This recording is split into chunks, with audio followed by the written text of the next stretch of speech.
रावण लंका का महान राजा, शिव का परम भक्त और त्रिलोक विजेता। पर क्या आप जानते हैं कि रावण की मृत्यु के बाद भी उसकी आत्मा जिंदा थी?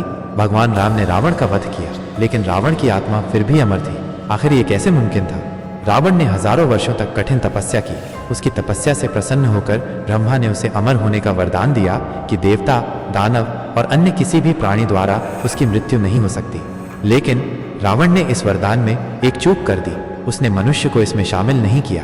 यही उसकी सबसे बड़ी गलती थी। लेकिन रावण इतना चतुर था कि उसने अपनी आत्मा को सुरक्षित रखने के लिए एक गुप्त योजना बनाई। उसने अपनी आत्मा को 9 अलग अलग पात्रों, कलशों में बंद किया और उन्हें समुद्र की गहराइयों में छिपा दिया। रावण जानता था कि अगर उसकी आत्मा सुरक्षित रहेगी तो उसे कोई नहीं मार सकता। राम और रावण के बीच घमासान युद्ध हुआ। राम ने रावण का वध किया। रावण का शरीर जमीन पर गिरा, लेकिन कुछ अजीब हुआ। रावण के शरीर से उसकी आत्मा नहीं निकली।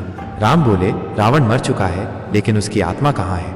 विभीषण धीरे से बोले, प्रभु, रावण की आत्मा अभी जीवित है। विभीषण ने तब भगवान राम को वो रहस्य बताया जिसे सुनकर राम भी चौंक गए। विभीषण बोले, रावण ने अपनी आत्मा को समुद्र के अलग अलग हिस्सों में 9 कलशों में छिपा रखा है। जब तक वो कलश नष्ट नहीं होंगे तब तक रावण का अंत नहीं होगा।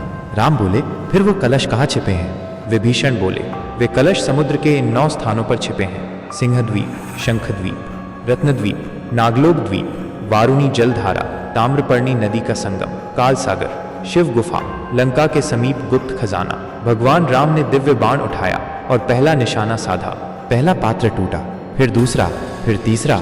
हर पात्र के टूटते ही रावण की आत्मा कमजोर पड़ती गई। जब अंतिम पात्र नष्ट हुआ तब रावण की आत्मा पूरी तरह मुक्त हो गई। रावण की आत्मा ने अंततः भगवान शिव की शरण ली और उसे मोक्ष प्राप्त हुआ। रावण की यह कहानी हमें सिखाती है कि अहंकार और अधर्म का अंत निश्चित है। चाहे शक्ति कितनी भी बड़ी क्यों न हो, धर्म की विजय सदा होती है। श्री राम जय राम। अगर आपको ये कहानी पसंद आई हो तो लाइक, शेयर और सब्सक्राइब जरूर करें।